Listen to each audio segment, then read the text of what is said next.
Hi, I'm David Harry, and in this particular video I'm going to be comparing the audio quality of the GoPro 3 Plus compared to the GoPro 5 Black, and that will also include using a Sennheiser shotgun microphone.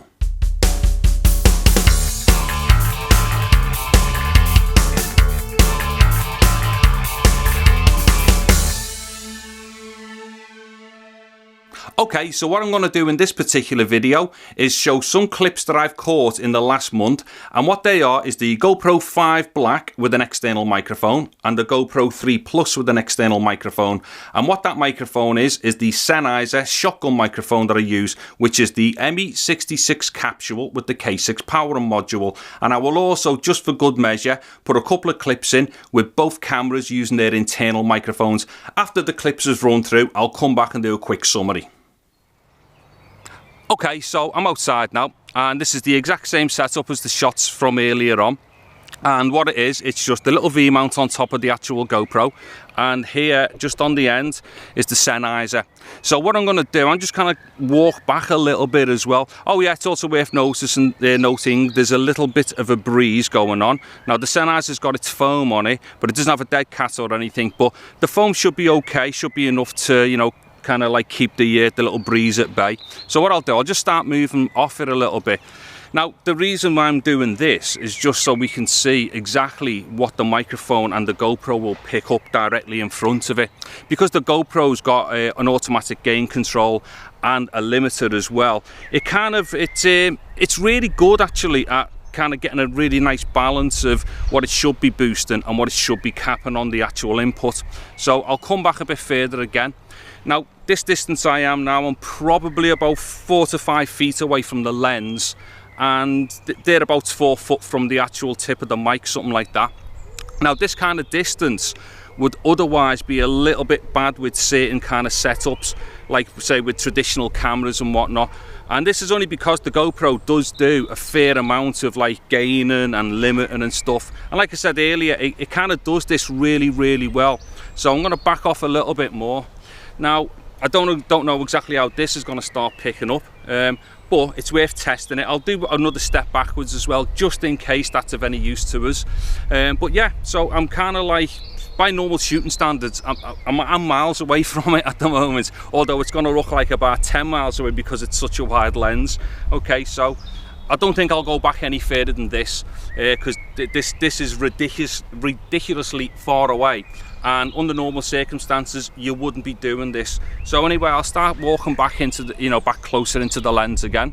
Yeah, so this should give us a really good idea of how it's going to handle distance outside. And again, we're going straight in, so this is like the simplest setup we could possibly do with this external microphone. Okay, so now I'm on the external microphone, as you can see, and this distance that I've got it here is, typical of interview type microphone distances from mouths and stuff. And plus also, if you were going to be doing like an interview type stuff where you're coming in close to the subject and you've got a mic on a boom, I mean, this might be in shot now because we're not framing correctly, but your mic's probably going to be somewhere like up here anyway, so you'll have a lot of distance to kind of frame without the mic being in it. And for straight to camera narrative stuff, this isn't so bad either. The important thing is to actually have a system which is ultra portable and can be taken into like many scenarios where you just can't get a big camera into. And that's really the reason for these tests for me, is because I want to see if the GoPro is usable as an interview or documentary type camera, especially with a decent decent shotgun microphone. Now, in combination between whether you're going to use its Pro Tune modes or not, but using its kind of narrower field of view options and whatnot, it could be a really good option for that. I'll find out this once I start looking at the footage and editing it. But obviously the most important thing for this scenario is actually going to be the sound, which is the whole reason for putting a shotgun through the adapter into the GoPro. Anyway, so all this talking that I've done here should give us a really good indication of exactly what this sounds like out in the open. And the modes that I'm in here is standard on the microphone, and also I've got it on low processing, on the raw mode as well. So this is capturing the separate audio file and whatnot, and this is about the best you could probably get it in.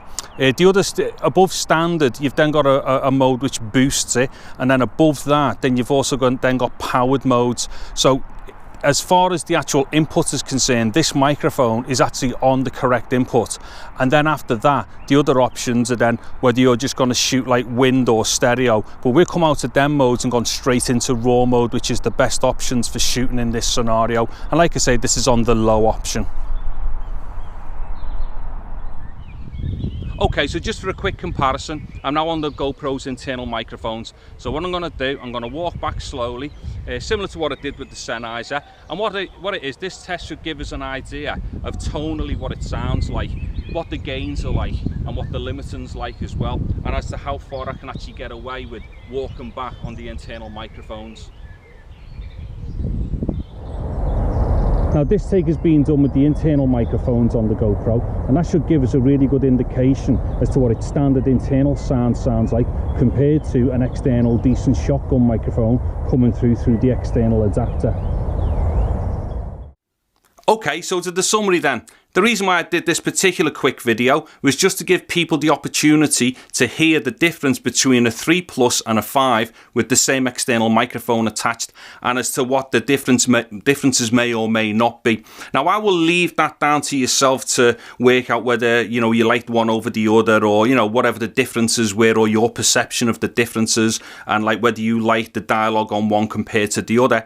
But towards the end of this video, what will happen, there'll be a pop-up which will go to an extensive video to do with the 5, and then another pop-up to do with an extensive video to do with the 3 Plus. In both videos I'm using the Sennheiser, and everything that I've used on both these tests, I'll have links in the descriptions below if if you're interested in going and find out a bit more details about what I've used and whatnot. So anyway, once again, thank you for watching one of my videos. Take care. Goodbye now.